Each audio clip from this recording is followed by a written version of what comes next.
Hey folks, and welcome to Blind Luck, the search for Harry Greb's missing films. That's right, Harry Greb is the greatest middleweight champion of all time, and we're here to prove not only the middleweight champion of all time, the greatest fighter of all time. Now, a lot of historians are saying, oh, come on, we're going a little far on that one? Well, not really, because I really believe, and there's also other people, and I'm going to introduce you to a gentleman very soon that agrees with me on this, that Harry Greb is the greatest middleweight champion and greatest fighter of all time, pound for pound, even over Ray Robinson.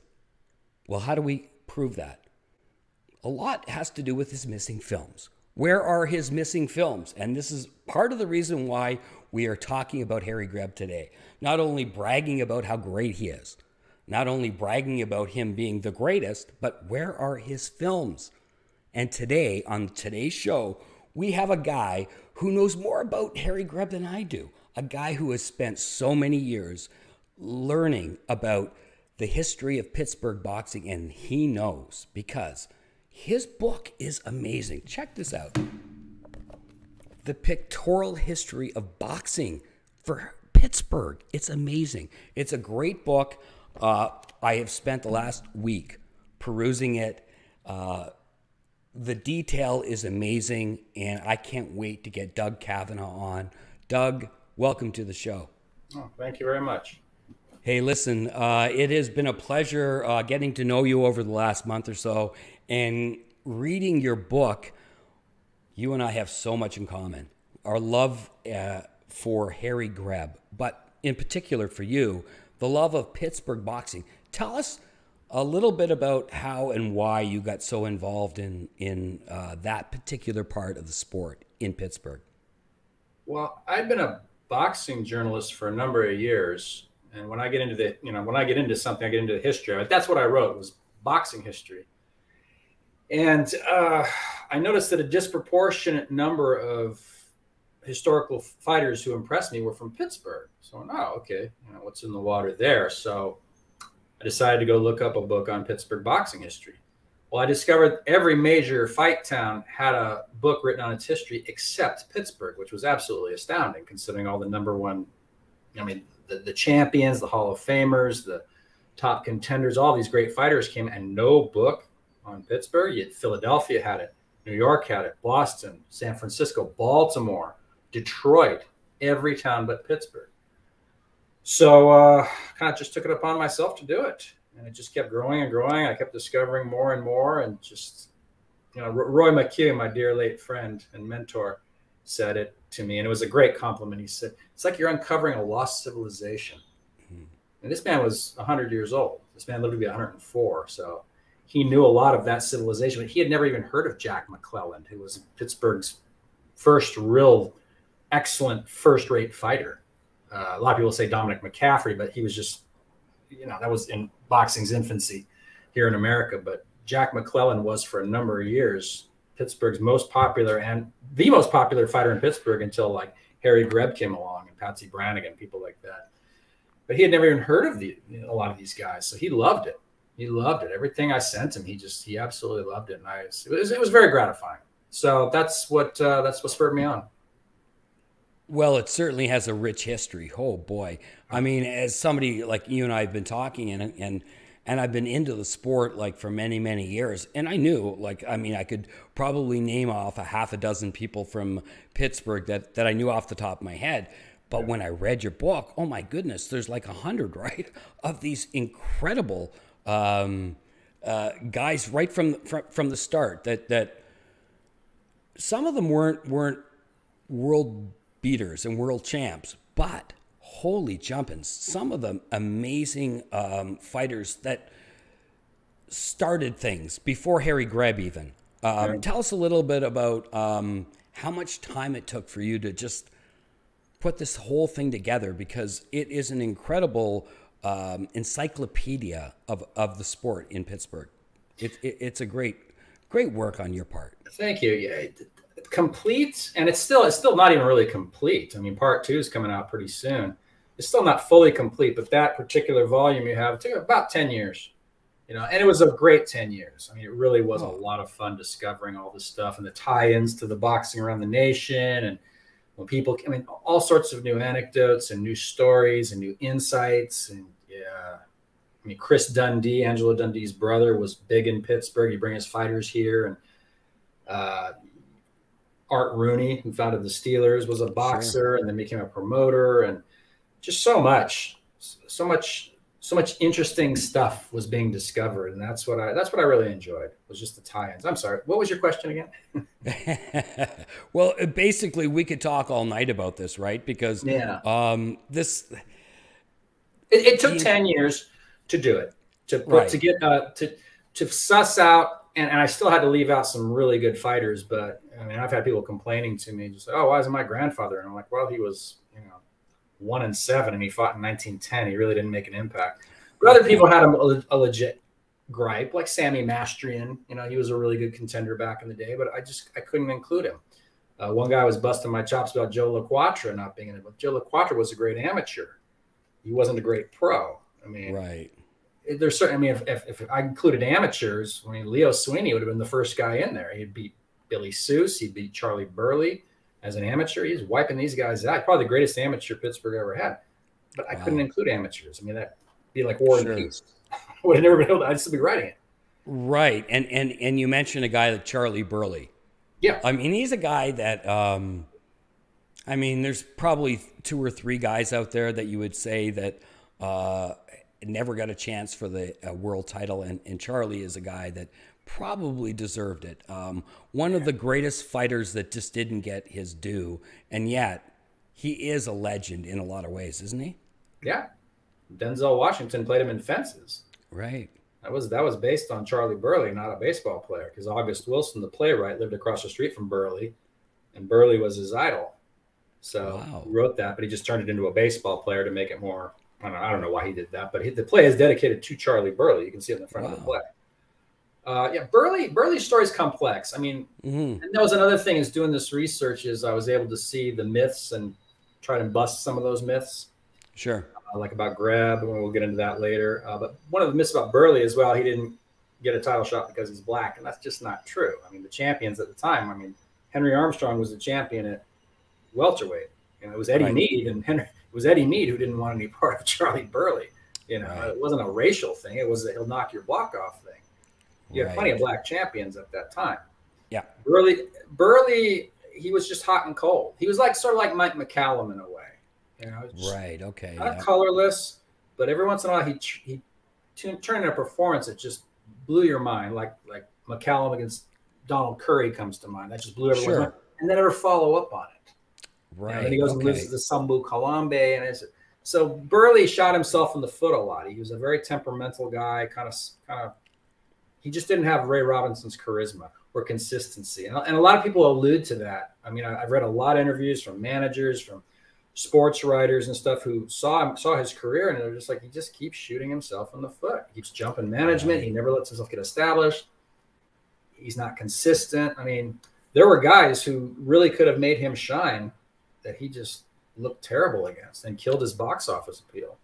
Right. So there's a lot of reasons why Burley didn't rise to the top, but regardless, he did deserve a title shot. Yeah. And he did really well against Archie Moore. Moore called him his toughest opponent. Right, yeah. Picture a Pernell Whitaker with power. That was Charlie Burley. Right, yeah, really, eh? He could stand right in front of you and make you miss. He would just do these weird swirly movements and make you miss by inches and then counter you to death with shots that are, Archie Moore went on record several times talking about Burley, and it's really clear what it was like fighting. The only film we have is Burley fighting a big, powerful, light heavyweight, Oakland Billy Smith. And to me, that doesn't really match the Burley style. I mean, it's part of Burley's style, but he's fighting cautiously. He's backpedaling. He's throwing one punch at a time. He's being really careful with this guy because he's a monster. This guy he's fighting, he outweighs Burley by a lot. I think Burley was, when he was fighting somebody more his size, there was a little more punch output, a little more excitement, but you could see him. He's being really careful with this guy. So it's deceptive. A lot of people say, well, Burley just wasn't that much of an action fighter. Well, he could be. Against Moore, he sure was. Right. Yeah. I mean, I guess it depends on the opponent, right? Yeah. And, against Desert Charles, he was. Oh Yeah, yeah. absolutely. But if you're fighting a light heavyweight contender who hits really hard and is much larger than you, you better be careful. You're not going to go slugging with the guy or taking any chances. So, Yeah. yeah, That's like Roy Jones against John Ruiz. You know, he was really careful. right. Yeah. Kind of had to, right? Yeah, you got it. Well, let's talk about the Zivic brothers. I've always been a really big fan of talking about those lads. Toughest SOBs on the planet. Tell us a little bit about the boys. Well, they grew up in Lawrenceville. See, they were Croatian, and Lawrenceville at the time, it's right here on the river. I mean, it's like I could walk there. Um, it was a rough Irish working class town at the time with this little tiny Croatian enclave in there, like this row of houses where the Croats were. And the Zivics were one of those fans. And Fritz even said, all his brothers said it, we had to fight every day. We had to run the gauntlet of these Irish street kids who wanted to beat us up, you know, because we weren't one of them. So Fritzy learned how to fight the hard way, him and his brothers. And they were able to translate that into the boxing ring. It's funny because a lot of those Irish hooligans who used to beat up on him became his biggest fans during his career. They showed up to all his fights and cheered him to the rafters, and he became, you know, very magnanimous, good friends with him. But two of the brothers became Olympians. They were 1920 Olympians, Jack and Right. Pete. Jack was the most talented out of them, as a matter of fact. Jack Metz, who was their amateur trainer, also said Jack was the most talented guy I ever faced. But Jack, he was a top welterweight, and he fought on Harry Greb's cards several times. He knew Greb well. He fought in the 20s, and he was the only guy that was able to knock out Lou Tendler, who, like Burley, That's right. Yes. is in everybody's top 10 greatest fighters who never won a world title. If it wasn't for Benny Leonard, Right. Lou Tendler would have been champion for that entire time. And a great chin too. Yeah. I don't think he ever got knocked out other than that, Except by right? Jack Zivic. Well, that was the best and the worst thing to happen to Jack Zivic because he started thinking he was a knocker out. Which, there you go. Yeah. And all those great sublime boxing skills they talk about, he just chucked and started going for the KOs, and it just sunk him, sunk his career. But for a while there, he was he was one of the runners up for when Benny Leonard retired. He was one of the runners up to get that title, but he kind of outgrew the division, became a top welterweight. So Jack Zivic is very, very underrated. One of the better welterweight contenders of all time, I think. For sure. Pete Zivic was great too. He was a bantamweight, and he's a good fighter. And then Fritzy, of course. Well, Fritzy had that face, right? The classic face. My goodness. Yeah. And like, did he? I mean, he's probably known as, well, I mean, they call him the dirtiest fighter, whatever, but he's also known as a guy that's probably had more losses as a champion than anyone. I don't see that as a bad thing. I just see that as he fought every single person who could possibly be in the top 10 for years. Am I right? Well, yeah, absolutely. I mean, if you look at his scalp collection, as we call it these days, it matches up with anybody. You know, any welterweight. The thing is boxing back then was more like baseball scores. You know, you didn't. I mean, what's the greatest baseball team of all time by consensus? Isn't it like the 1927 Yankees? I mean, how many losses did they have? Like 30 losses, 40 losses, something like that. I mean, they had a bunch of losses, but we don't look at that and go, look at that. Look at all those losses. Today's guy, you know, we don't do that. Boxing was the same thing. If you had 3 losses, if you have 3 losses in a row, now they're going to tell you to retire. They're going to rip up your multi-million-dollar contract. 3 losses that back then just meant you had a bad month. Right. And 2 losses could mean that you had a bad week. That's all. I mean, look at all these losses. Well, yeah, he had 20 fights that month. I mean, not that many, but you know what I'm saying? Sure. No, I know. You just had a bad month. You know, losses didn't kill your credibility. They understood. It's just like baseball. You're the most powerful, the best team in baseball who looks like they're crushing everybody is going to have a bunch of losses. Boxing is the same way. And that's what makes Harry Greb so phenomenal is that his record doesn't read like baseball. You know, it's not like that. And that's what makes his record remarkable. But I don't want to veer away from the Zivics yet. No, not yet. Yeah, the Zivics, the Catkish family, that was another bunch of Olympians. They were from the Lawrenceville, also part of that Croatian enclave. And then you had the big Irish families, which were the Haggerty brothers. I love the way you did that. I love the way that you presented the book. It's so easy to read.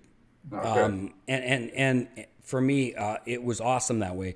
But the way that Pittsburgh, it's such a neat thing, right? That the area allowed for, and I mean, this is the way it was back in the day, where every city had little enclaves of the Irish and the Croatian and the blacks, and it was a beautiful mix of cultures in Pittsburgh. And it was really neat to read all the different things that you were telling us in your book, and exciting, because it's just, I mean, that's what the sport's about. Back in the day, it was the Jewish fighter against the Irish fighter against the Italian fighter. Right. And it made for such incredible rivalries right within one city. Yeah, and that was part of the fun of researching this is just coming to the conclusion that we're not just talking a story of two guys beating each other up. Yeah. Much more. We're telling a story of immigrants. We're telling a story of pulling yourself out of poverty. Mm-hmm. We're telling a tragic story about people who lost their fathers at a young age, working in those factories or in those coal mines, dying from black lung, and mere kids having to be providers for their families, immigrant kids, because dad's dead now. Now what? I don't want to go join, I don't want to go down those coal mines. I don't want to go to the factory. I can be a fighter and make more in one night than my dad made in 2 months. Right. And provide for my family.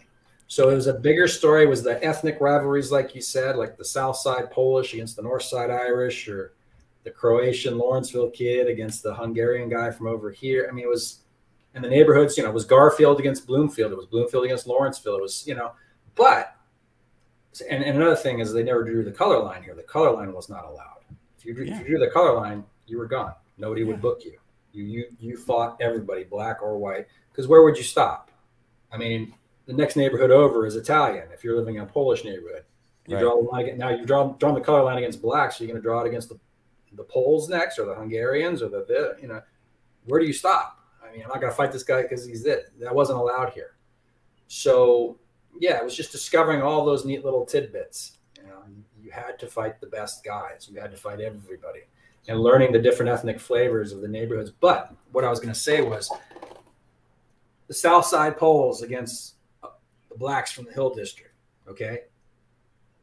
Obviously, all the Poles are going for their boy from the South Side, and all the guys from the Hill District are going for this. But if an out-of-town fighter comes and fights that black dude from the Hill District, all those Poles are going for the black dude. They don't care if the guy from New York is white. Right. They don't care. This is our guy. Right. Pittsburgh circled the wagons around their own. Eddie nice. Carver was he was a fighter in the 1910s, and he had a legion of white fans who, any out-of-towners came, and it just cat calls and hisses and boos. Eddie Carver was their man. So it's an interesting history. It's not typical. Yeah, it's actually quite amazing, because I mean, the one thing that I learned when I was reading and writing about Harry Greb was the fact that he actually was one of the few champions back in the day that put his title up against black fighters. And it was really neat to see that that's something that the Pittsburgh fighters had no problem with. And it's neat that you've gone back to Garside. This is where Harry Greb lived. Tell us a little bit about you. You used to be in LA, and you've moved to Pittsburgh. Tell us why you've moved to Pittsburgh. Yeah, I'm living in Bloomfield right now, which is the next neighborhood over from Garfield, where Greb was from. Bloomfield is where like Dick DeSanders was from, and a few Jumpin' Joe Barone and all those Italian fighters. This was the Italian neighborhood. I moved here from Los Angeles. LA is just, you've seen the news. It's gotten crazy. I don't recognize it anymore. And I fell in love with Pittsburgh when I used to come here to do research at the Carnegie Library. I was always over there for hours just looking through microfilm before things were digitized. And so I moved here, and I love it. But yeah, Garfield's right up the street. So Harry Greb was raised in the same neighborhood as Frank Gorshin, the Riddler from the original Batman series, right up the street from each other. That's neat. Yeah, a lot of interesting people from this neighborhood, from these various neighborhoods. But I'm on the East End, which is where Greb was from, where the Zivics were from, where Billy Kahn was from, East Liberty, which is right over here. All these neighborhoods have their own flavor, that's for sure. Well, it's funny because we mentioned the Zivic brothers, because I have this thing for Fritzy, as a lot of boxing historians do. But Billy Kahn, my goodness gracious, what an incredible boxer. What an incredible story. And I know that he was a huge Greb fan. Like when he grew up, it was like he talked a lot about Greb, didn't he? Well, Johnny Ray, his trainer, was Right. Greb's stablemate. Yeah. They were stablemates, so Johnny Ray knew him well. And yeah, Greb was always grilling him Billy was always grilling Johnny Ray about Greb, asking him questions, what he was like, this, that, and the other. So yeah, let me backtrack just a little bit back to Fritz Zivik about the dirty thing. He was, but he's not nowhere near being. I don't even think he was the dirtiest fighter of his era, personally. Oh, yeah, nowhere near the dirtiest of all time. I mean, Mysterious Billy Smith, he made Zivik look like a choir boy. Yeah. I mean, count the DQs on Zivik compared to everybody else. Sandy Sadler was dirty. I mean, Zivik just remember Art Donovan? Yeah, for sure. Football player from the Baltimore Colts. He got so big huge on the he was so huge on the talk show circuit in the 80s and 90s on Johnny Carson. And he was funny, and he would tell these stories. Zivik was that way back in the day on the banquet circuit, on the special events. And he would go there and he would that was part of his shtick, was I'm the dirtiest fighter around. I love sticking. Right, yes. And it made people laugh, but everyone takes it so seriously now. He did do these things, but the volume's been turned up. He gave it a shot of steroids. Sure. So it's very overstated. Fritzy could box your ears off without foul. Oh, yeah. And he did. That's what Sugar Ray Robinson said, right? Yeah. When they fought, it was like... Yeah. Jake LaMotta. I mean, there were a couple of really big guys that said this guy, you know, was so... Well, I mean, he was... Clever. I mean, clever. Yeah. Clever. Great, for sure. He'd fool you, you know. He's a lot better than you think he is, you know. Right. Short little hooks and uppercuts, and he's smart. And you know, Charlie Burley even said it. Man, I learned a lot from that guy. Lou Ambers. It helps to be extremely tough too. But boy, oh boy, what a great athlete, because he again, a lot like Harry Greb, I think he was a lot better defensively than people thought and gave him credit for. Yeah. Because he had to have fought 230 or 40 fights, right? Yeah. With some of the greatest welterweights of all time. Yeah, and I think part of the reason for so many great fighters coming out of here back then was the climate. You know, it was known as the Smoky City back then. Yeah. I mean, you wore a white shirt and it was sooty, and it was the color of my shirt within an hour of you going outside. Yeah. And it was some nasty air, and these guys are training in that and fighting in that. So when someone like Harry Greb or Fritzy Zivik goes up to, or Billy Conn goes to New York or Chicago to fight, it's like heaven. No problem. Yeah, really. 15 rounds, they're just getting warmed up, whereas other guys are exhausted. It's because they developed this extra lung power. I mean, Billy Conn didn't even get warmed up until 6 rounds. I mean, Billy Conn was tireless. He was like Greb. He just exhausted people. Absolutely exhausted them. You know, Frank Klaus, he was that way. Jack McClellan was that way. These guys just didn't get tired. Greb, 20 rounds. Greb would go 20 rounds without getting tired. And that's it. I mean, Harry was a very good middle distance runner. I don't know much about his running career. I only know a little bit. I only read a little bit that some guy from Pittsburgh that was a fairly good runner said that this guy that rumors were that Harry had pretty damn good quality mid-range running. Probably. There's so many hills around here. You have no choice. When you're training, you're going to hit hills. Yeah. There's hills every 20 feet, it seems like.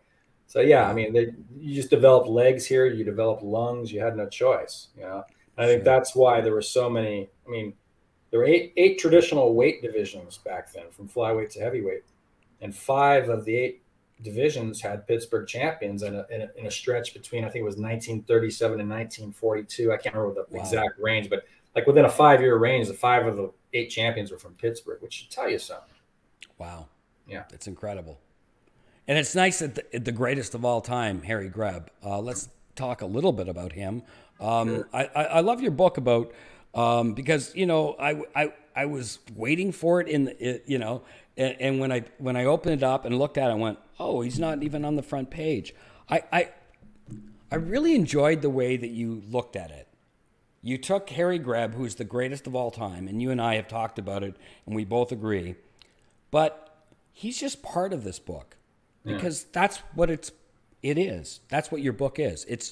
He's a part, and he's a big part. But I just love the way that he only got a page and a half, like everyone else. You gave him exactly the amount of time and effort, but when you read it, I can, like, you mentioned him quite a bit, right? By the end of it, it's like, oh boy, I can understand how much you respect the man. He's and always believe. looming. He's always Right. looming. Even Right. when you're not on his page, he's looming there in the background. Yeah, because Yeah. guys he beat are all over the place. Yeah, and it's I find it an incredible story because not only is he so fantastic, it's the way I look at it is that I'm blown away that there's no film of him and that we can't find the film yet. And I think that that's one thing that I'm a big advocate that if we talk about it enough, if we get people talking about it, because we have people like you and me, there are many of us out there that could bring this conversation to a bigger group. I think that we have an opportunity to bring the idea to the world because Jim Jacobs never had that opportunity. Jim Jacobs almost did it alone. He eliminated all the different things that we don't have to look for, like all the technical things, like any country that has film archives, well, they've been already looked at. Jim pretty much hit them. But what about the people that have grandpas and grandmas that have film or stuff in their attic? That's where I think where the film is going to be. Yeah, because absolutely. Tell me what like we know that about 5 of his fights were filmed, right? Yeah. Like we have proof that probably we know that the Mickey Walker. I think one of the Tommy Gibbons fights, one of the Tiger Flowers fights. There was at least one one of them, right? Yeah, and I think that fight with Allentown Joe Gans was as well, which was one of his last fights. Yes, I heard that too. That there's rumors that actually, I heard about 3 years ago that there might be film of it out there. Yeah, of the Allentown, and it wasn't even. We weren't sure whether it was him or not, but one of his last fights was what I heard from a group of people that were film collectors, and it's like, it's all very mysterious, but at the same time, it's amazing that if we could possibly get our hands on any of it, it could prove and change what I think the history of the sport. What do you think? I don't know, because I don't think he's going to look that impressive. That's true. Even back then, they were kind of like, "What's this?" I mean, because he seemed so, the way he was, they called him like a loon. The way he was like a jumping jack, like a kangaroo. Right. He'd make you laugh, even though he wasn't trying to be funny. He's leaping through the air. He's throwing these wild, amateur-looking punches, but it's the whole picture. You know what I mean? Right. It's like when it's all over, it's like, wow, he really beat the heck out of that guy. He won, fighting this weird, idiosyncratic style. So I think moderns today would just be like, look at this guy get killed today. Well, not really. Look who he's fighting. That guy's trying to fight him orthodox. Yeah. And, he's getting the hell beaten out of him. Greb's speed would be too much. His mobility, when he does get tagged, it doesn't, we'll be impressed, I think, by his speed, I think, and his evasiveness, but it's not going to be like you're going to be watching some boxing master. It's not going to be pretty to watch. That's true. And the problem and issue that I see is that, let's see that we get the Tiger Flowers fight, for example. Well, he was terrible in that fight compared to what he was because that was just not the real Harry Greb. Even the Mickey Walker, he was three years past his prime and he looked amazing. And I can't wait to see it. But at the same time, it's not the same Harry Greb that fought Gene Tunney. First time, the first time, or Tommy Gibbons, fourth Tommy Gibbons fight, which I'd love to see. But that's the one that we need to see. Yeah, that it's unfortunate because like Teddy Yarrows, right. The only fight we have is admittedly one of his worst. Against Vince Dundee, where he won the title. Even Teddy said, we don't have a good style match at PNI. It's not an impressive performance. It's a very boring fight. It doesn't really showcase Teddy's skill. It's like two fencers just kind of sparring with each other. Right. Teddy Yarrows fighting like Oscar Rankins. Well, that's a little more exciting. Sure. It's like, So hopefully it won't be the Greb Tiger Flowers fight that gets exhumed. Right. I'm hoping. And I did tell you that when I was in Vegas, I was at the Triple G Canelo fight. Mm-hmm. I think it was the first fight, and I bumped into Larry Merchant, Yeah, you told me this. Yeah. Right. So, and I asked him, I told him what we were doing, and he was really excited and then said, talk to the Tiger Flowers family if you're looking for film. And I thought, that was odd. And then I did a little research, and it's Tiger Flowers. There's a documentary out there that they can't find, but apparently it had film and footage of both fights in his documentary. I mean, Flowers family has it. I mean, I'm sure they'd give it up if they knew it because they could make $1 million off of it. Right. You would assume that Yeah. they would have already put that out there. So, and make no mistake about it. I mean, people say, "Oh, it'll probably be destroyed by now. This film will probably dissolve." They're finding. I mean, Steve Compton, who wrote that amazing book on Harry Greb, the best e-book on Greb. He's also a preservationist. He's a guy who finds old films, and he's brilliant at it. And he just found a Jimmy Clabby film from, like, I think it was 1916. That, predates the Greb films. For sure. It's in excellent condition. He took care of it. So we're finding old stuff all the time. So that whole thing, silver nitrate is just going to be dissolved. That's overstated, I think, because we're finding old fights all the time.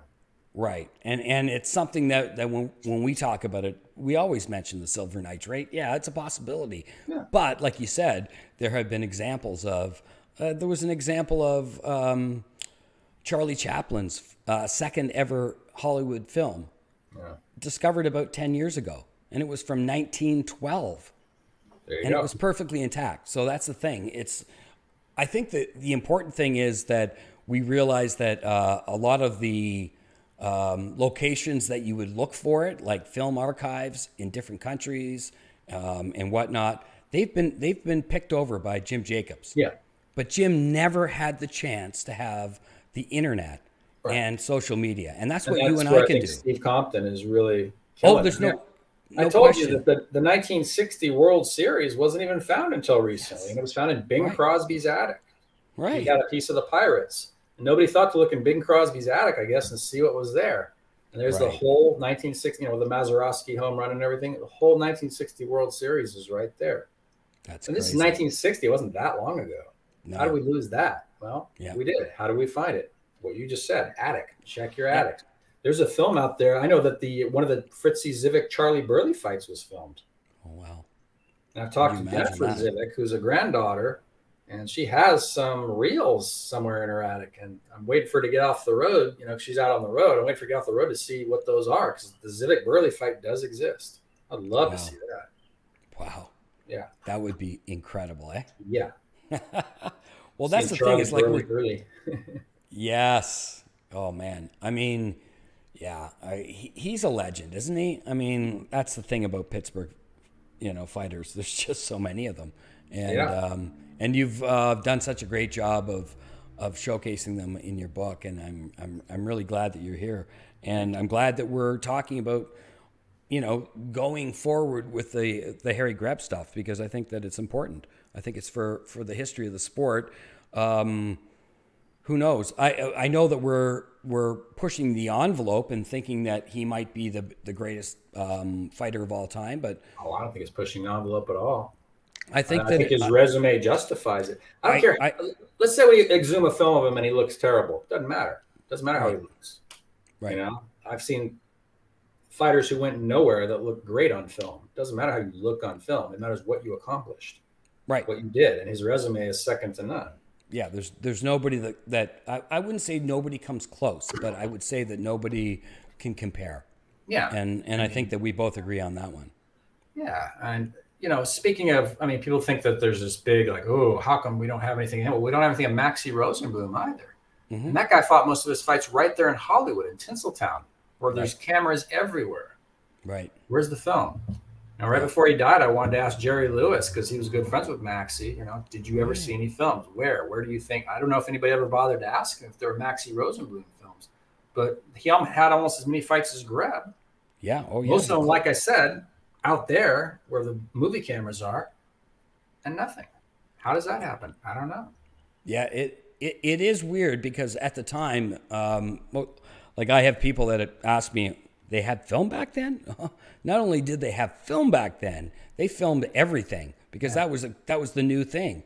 And boxing was such an easy sport. It's the best sport and easiest sport to do because you just literally, you know, you have it fairly angled, easily wide shot of the ring. So we have Jim Corbett against Bob Fitzsimmons. It was 1897. Right. That's over 20 years before Greb. I mean, we have it. And it's pretty darn good. Yeah. Like I actually have a piece of film of that. Like I have a. I've seen all the existing footage of it. You know, it's pretty clear. Who was the referee? Bat Masterson? No. No, Bat Masterson. They say that's him at ringside, the bell guy, and then other people say it's not him. I don't know if it's true or not. Yeah. I mean, he might have been there. He should have been. He was a sports writer at the time. Right. Yeah. But yeah, Bat. Yeah, it's good footage though.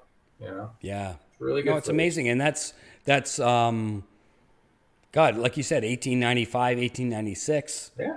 And that's when Bob Fitzsimmons with the solar plexus punch. Right? Yeah. Greatest body punch in the history of boxing. We can say that without a doubt. Yeah. There's no other greater body punch because it won a heavyweight championship of the world. It's unprecedented. You know? Yeah. That's pretty cool. Yeah. I mean, we have film, and it took place in Ireland, in Dublin, of the battling Siki Mike McTighe fight. Right. Yes. And it's great footage. It's crystal clear. 1916, crystal clear. Yeah. Battling Siki. Well, so he went into Dublin on St. Patrick's Day. On St. Patrick's Day. He was nuts. I know that's a hilarious story. What are you thinking, man? Yeah. And then battling Siki, he had the tiger. Was it lions or tigers or something? Pet lion on a leash. Yeah, pet lion on a leash. Yeah. He was a little nuts, that guy. But Greb chased him down. He tried to chase him. Absolutely. Couldn't fight. He didn't get a fight. He fought McTighe and beat the blazes out of him. When McTighe got the title, no. He's not fighting Greb. He's going to lose his title if he does that. Yeah. That's the thing about Harry is, like, it didn't matter. Like, when he couldn't get the middleweight title, let's try the light heavyweight title or the heavyweight title. What a man. And the fact that Jack he was Dempsey's able to. reign, to me, is just embarrassing, I think. It's embarrassing. I mean, it's like you kept fighting the guys who Greb already beat. Hello. Exactly. Yeah, there's no question. The guys who Greb beat already thoroughly dominated. People say, there's no money in it. There would have been lots of money in it. All the promoter would have had to say is, here's the guy who beat almost all of Dempsey's top contenders. Yeah, Brennan, and there's Tommy Gibbons. You know, tell me he's making more money for fighting Bill Brennan, who he already beat, who Harry beat 4 times easily. Yeah, easily. The previous year. I mean, no. Bottom line is Doc Kearns wanted. I think Dempsey was afraid. Dempsey wasn't afraid of anybody. Yeah. He knew he had a dynamite in his fists, and he knew he was fast. But Doc Kearns, I remember reading a Pittsburgh paper really critical of Doc Kearns, saying, why is it ever since Mickey Walker signed to fight with Doc Kearns, he's been fighting less and avoiding Dave Shade like the plague. Right. Whenever Doc Kearns started taking out, suddenly fighters got more careful with him. Mickey Walker had to be threatened of a getting stripped of his title because he wasn't fighting Dave Shade. You know, same way Johnny Wilson was threatened with stripping because he wouldn't fight Greb. But Doc Kearns, that's because of him.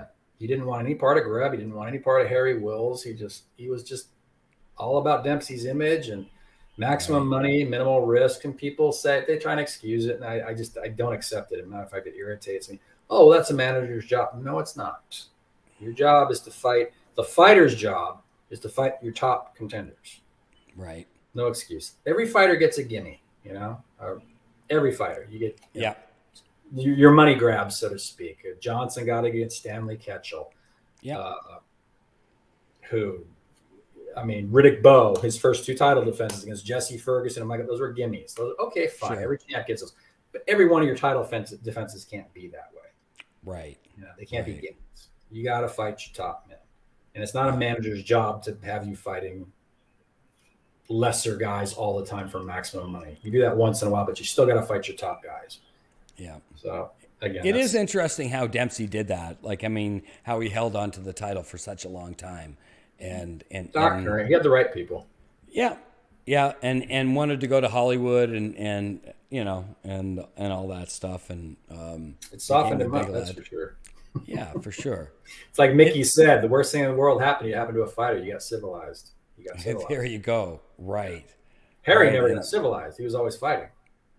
yeah, he never had a chance to. I think he wanted to. Maybe. I don't know. Get civilized? I don't know. I don't He know if he could- ever wanted to. He had no chance. Yeah, I mean, he got a Doc Kearns type of guy, not a careful guy, but a guy who tried to space him out in George Engel. Right. So Red Mason yes. knew Harry's restless nature, and he knew Harry needed to fight constantly, or else he would just go crazy. His head would explode. Yeah. Engel said, "Take less fights, but for more money against top guys." And Harry tried it, and he couldn't wait around like that. He was too restless. Right. He just had too much energy. He could not wait around for those big fights. So he got rid of Engel and went back with Mason. It's an incredible story, really. I mean, perseverance and then unfortunate circumstances with his death. I mean, my goodness, what a shock. The world must have been in shock when they found out that the toughest man in the world died with such a small, almost insignificant, it seems, operation on his eye and or cheek or nose or whatever. So, yeah, well, by today's standards, back then, people died under anesthesia all the time. Right. That's what they used. So it was still, like you said, it was a shock. Big time shock. And Red Mason's story. You read Red Mason's story? Man. Talk about tragic. Yes. He had One a daughter after that another, died, and there was all these different burned to death, and then his fighter dies, Harry Greb, and his other fighter dies, young Zieringer, drank poison. I mean, he just, man, Red saw so much death in his life. Very strange. Very strange. Yeah.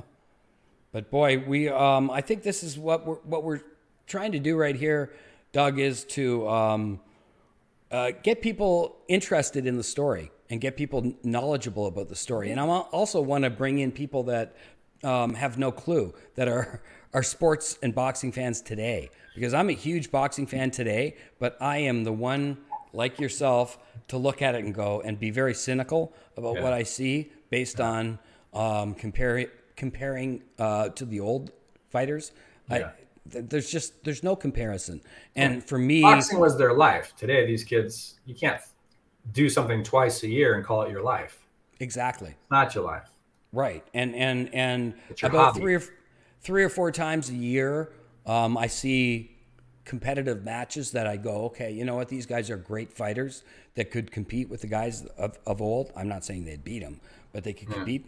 And I think that's how we're going to invite people in to the conversation, because there are people out there that are thinking that I'm full of shit talking about Harry Greb this way because we don't have footage of him and all. Well, it's like, I don't really care because I have a pretty good background information, and I have a pretty good argument, and I have people like yourself and other people that we can bring on that will push forward that the belief that we have somebody here that I just think that if we can change the narrative, I don't know if we can, but there are people like there's Springs Toledo, like, you know, Springs pretty well, I think. Good friend of mine. Yeah. He's a guy that he's one of the top historians in the world, and he says the same thing we're saying. And there are other people that are doing the same thing. There's more people talking Google about history. it. You got too many Google historians out there. Right. They do a 5-minute research job, and they think they're ready to debate with the top historians in the game. Okay, I'll debate with Springs Toledo on this. I just read this on Google, or I saw this on YouTube. It's absurd. Yeah, sure. You know, nowadays, first-year quantum physics graduates would try and argue with Stephen Hawking and Carl Sagan and Albert Einstein all on the same panel. Oh, no, you guys got it wrong. Let me tell you, I took a class on this. I mean, literally, that's the era we're living in, and it's absurd. Yeah. What you need to explain, here's how I try and explain it to them. Because the first thing they hit you with is, well, if he's so great, how come I never heard of him? Now, my knee-jerk response is, well, that says more about you than about them, that you don't know who they are. It means you're lazy and you haven't done your research. But what I try and explain to them is that Ray Robinson, Kid Gavilan, all these other fighters that they've heard of and know of, all really came at their peak during the TV era, when TV started, the Gillette Friday Night Fights. They were in your living room and in your face every week. You got to know these guys intimately, whereas Greb and all those guys didn't fight during that era. Yeah, they didn't have the benefit of television. They weren't in your face. I mean, Ralph Tiger Jones is a bigger superstar than Harry Greb to a lot of people. Right. You know, because they saw him and he was in their living rooms and they knew who he was, and Johnny Bratton and all those people.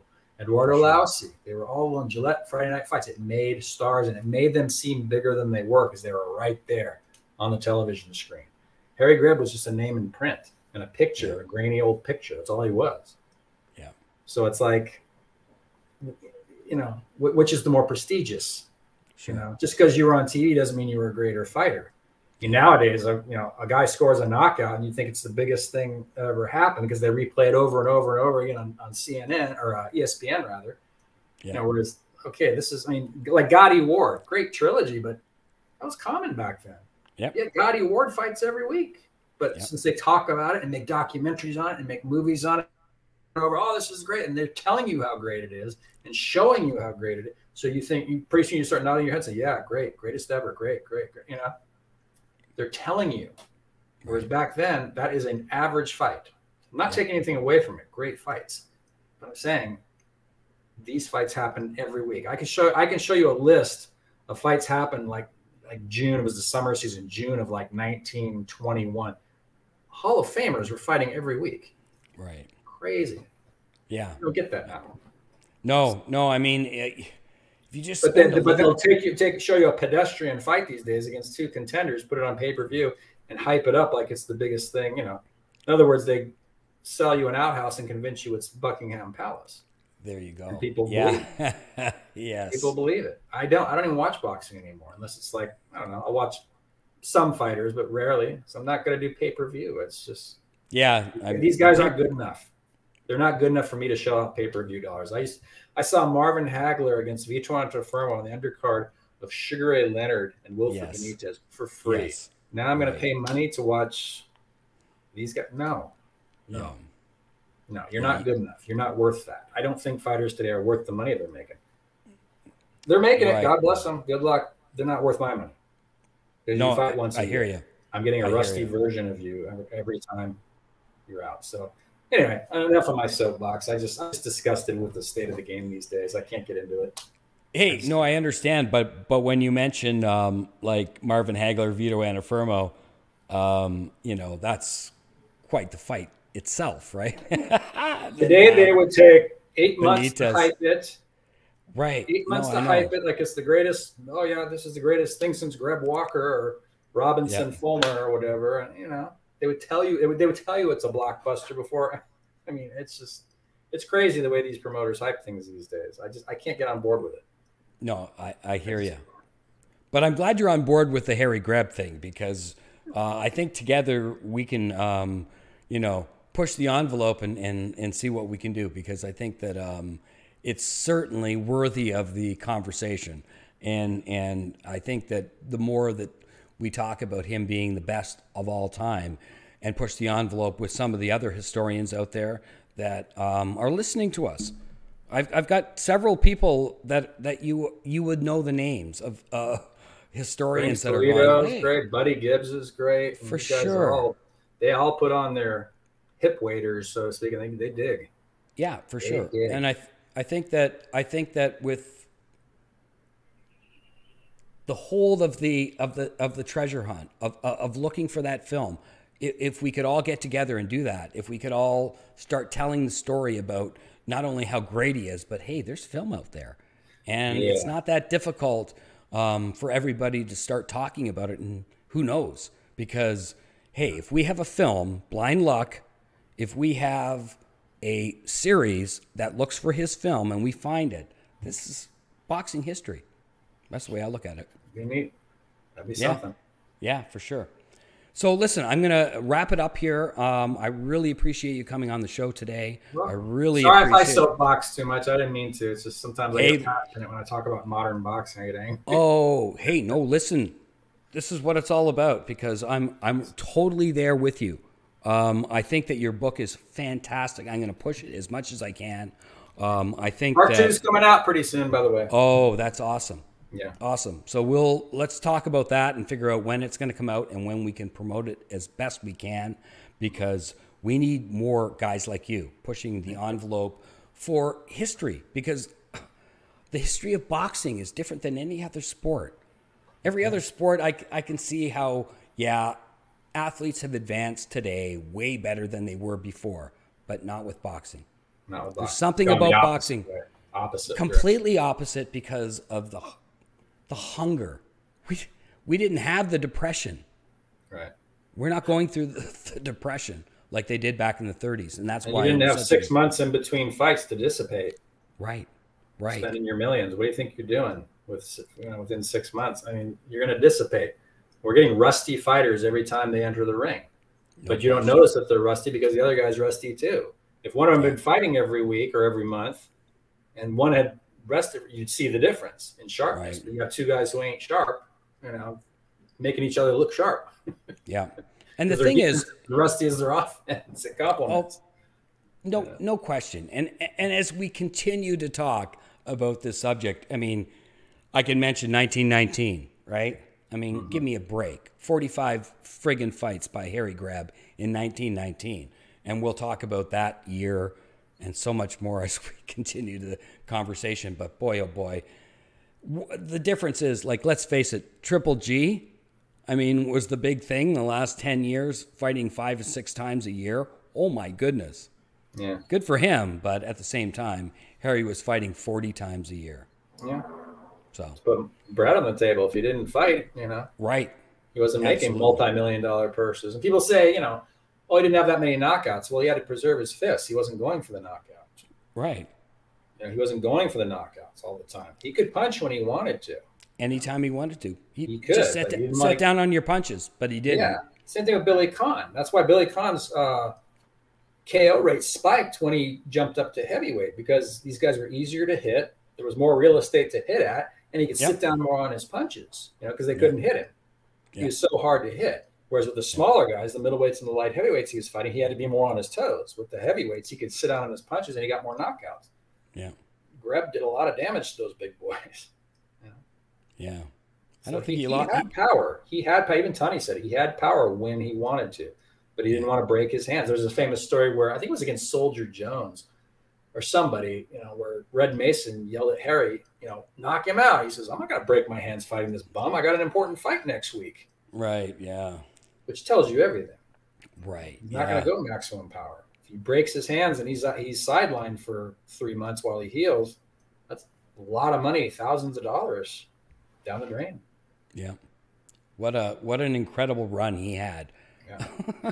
And we will continue to talk about that as as we progress, as we end up finding those films with the help of the people that on the internet. So you, myself, and everyone else, let's get together and let's find those films. So Doug, let's talk very soon. I really appreciate you being on the show. Thank you. And we will see you very soon. And Absolutely. And we'll talk soon. Thanks very much for and everybody, check out this amazing book, The Pictorial History of Boxing in Pittsburgh. I am telling you, it is on Amazon. Read. It is on Amazon. Do not ever forget that. It's on Amazon, and make sure you get your copy because it's awesome. So thanks again, Doug. We will talk very soon, and we will see you very soon. Okay, talk soon. That is Doug Cavanaugh, amazing author and former actor, and now he is in Pittsburgh checking out the scene and the boxing scene, and he's also going to be helping us look for the Harry Greb film. This is an amazing thing that we're doing here, and we really appreciate Doug being on board for this, and we'll see you next time on Blind Luck, The Look, and the search for Harry Greb. It's lost.